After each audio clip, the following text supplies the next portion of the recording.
ہم تقریباً بھلا چکے ہیں، جس میں میرے نبی والے اخلاق بہت اعلیٰ درجے کی چیز ہے۔ اس کو میرے بچوں سیکھو، اس سے تمہاری زندگی خوبصورت بنے گی۔ کل تم باپ بننے والے ہو، یہ بیویاں بننے والی ہیں، کچھ بن چکے ہیں۔ ایک ساتھ زندگی کے لیے میرے نبی والے اخلاق کے بغیر گزارا نہیں ہے۔ صرف پیسے سے زندگی نہیں گزرتی، شکل و صورت سے زندگی نہیں گزرتی، شکلیں بھی اپنی جاذبیت ختم کر دیتی ہیں کچھ عرصے کے بعد، اور پیسے کی کھنک بھی انسان بھلا دیتا ہے جب رویے غلط ہوتے ہیں، جب رویے سخت ہوتے ہیں۔ مجھے ایک کھربوں پتی آدمی کی بیگم ملی، کھربوں پتی، کروڑ کھربوں پتی آدمی، اور بیٹھتے ہی رونا شروع کر دیا، کہا مولانا میری کوئی زندگی نہیں، میرے خامند کا رویہ میرے ساتھ ٹھیک نہیں۔ اتنی دولت کے انبار اس عورت کو خوش نہیں کر رہے چونکہ خامند کا رویہ ٹھیک نہیں۔ تو میرے عزیزو، اپنے دفتروں کو، اپنے گھروں کو، اپنی مسجدوں کو، اپنے ماحول کو برداشت سے آباد کرو، درگزر سے آباد کرو، معاف کرنے سے آباد کرو۔ میرے رب کی قسم، معاف کرنے کا جو مزہ ہے وہ بدلہ لینے میں وہ مزہ نہیں ہے، چھوٹا بننے میں جو مزہ ہے وہ بڑا بننے میں وہ مزہ نہیں ہے، سینہ سے لگانے میں جو مزہ ہے وہ منہ پھیرنے میں وہ مزہ نہیں ہے۔ اگر آپ یہ کرو گے، اللہ آپ کی زندگی، آپ ہمارا سرمایہ ہو، آپ ہماری دولت ہو۔ اور اللہ کا شکر ہے کہ ہمارے پاس نوجوانوں کا ایک بہت بڑا سرمایہ ہے۔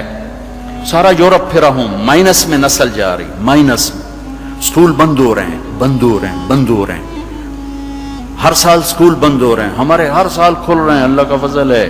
کم بچے خوشحال کرانا بھی شور مچدا پیا، پر اللہ دے فضل نال ڈگی دے وچ بھی بچے بیٹھے ہوندے ہیں۔ آپ صبح رکشیاں دا حال ویکھیا کرو، بندے تے بند شور تے شور چڑھیا ہوندا ہے، کوئی لٹ کے ہویا، کوئی چڑھے ہویا، لگدا ہے نا ہنے پاسا پر تی جاونا ہے۔ اللہ کے فضل سے ہمارے تو، میں وہ پی سی ہوٹل میں تھا، وہاں کوئی میرا بیان تھا، وہ پی سی وہ مری، تو وہاں میں نے دیکھا گڈی اندر وڑی تے ڈگی بھی بھری ہوئی تے اندر بھی بھرے ہوئے سارے۔ یہ اللہ نے بہت بڑی دولت ہمیں دی ہے، بہت بڑی دولت ہمیں دی ہے، لیکن اللہ کرے یہ دولت ہمارے کام آ جائے، ان کے اخلاق اچھے، ان کا کردار بلند ہو۔ اب لڑکے لڑکیاں کٹھے پڑھتے، ہماری ایک حد فاصل ہے، ہم اس کو کراس نہیں کر سکتے۔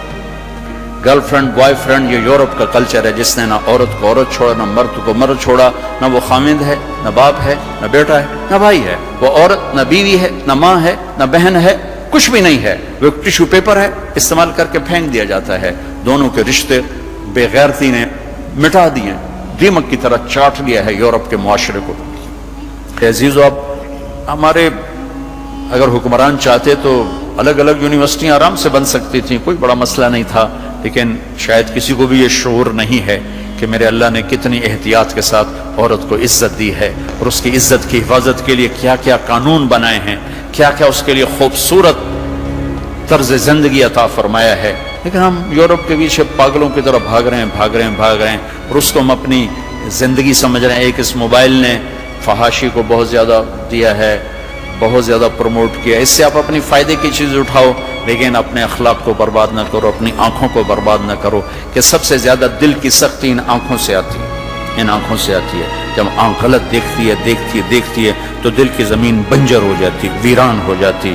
اپنی آنکھوں کے پردے گرانا سیکھو، حیا سیکھو، پاک دامنی سیکھو، حد فاصل رکھو۔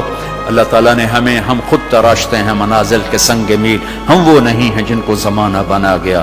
ہماری تہذیب ہے، ہماری ثقافت ہے، ہمارا بیٹی کا مقام ہے، بیوی کا مقام ہے، بہن کا مقام ہے، ماں کا ایک مقام ہے، ہمارے ہاں رشتوں کی قدر ہے۔ اس قدر کو میرے اللہ نے ہمارے دل میں بٹھایا۔ قرآن نے سینکڑوں آیات اتاری ہیں ماں کے، بیٹی کے، بہن کے رشتوں کو باقی رکھنے کے لیے، میرے نبی نے کھول کھول کے بتایا ہے۔ تو میرے عزیزو، وہ بیریئر کراس نہ کرو، ورنہ حسرت کے سوا کچھ نہیں ملے گا، ہلاکت اور تباہی اور بربادی کے سوا کچھ نہیں ملے گا، وہاں کانٹوں کے سوا کچھ نہیں ہے۔ میرے نبی کی خوبصورت زندگی میں سارے پھول کھلے ہوئے ہیں، اور اس سے باہر کانٹے ہی کانٹے ہیں۔ جو جائے گا دامن بھی تار تار کرے گا، اور اپنے آپ کو بھی لہو لہان کرے گا، اور حسرتوں کی موت مر کر مٹی کی چادر اوڑھ کر ایسا بے نام و نشان ہوگا کہ کوئی نہ فاتحہ پڑھنے والا ہوگا، نہ کوئی دعا کرنے والا ہوگا۔ بے حیا معاشرہ وہ زمین کے لیے، دھرتی کے لیے ناسور بن جاتا ہے، اور پاکیزہ معاشرہ اس کائنات کا سب سے خوبصورت پھول ہوتا ہے، جس میں مہک، جس کی مہک سارے عالم کو چمکاتی ہے، سارے عالم کو خوشبودار کرتی ہے۔ دمشق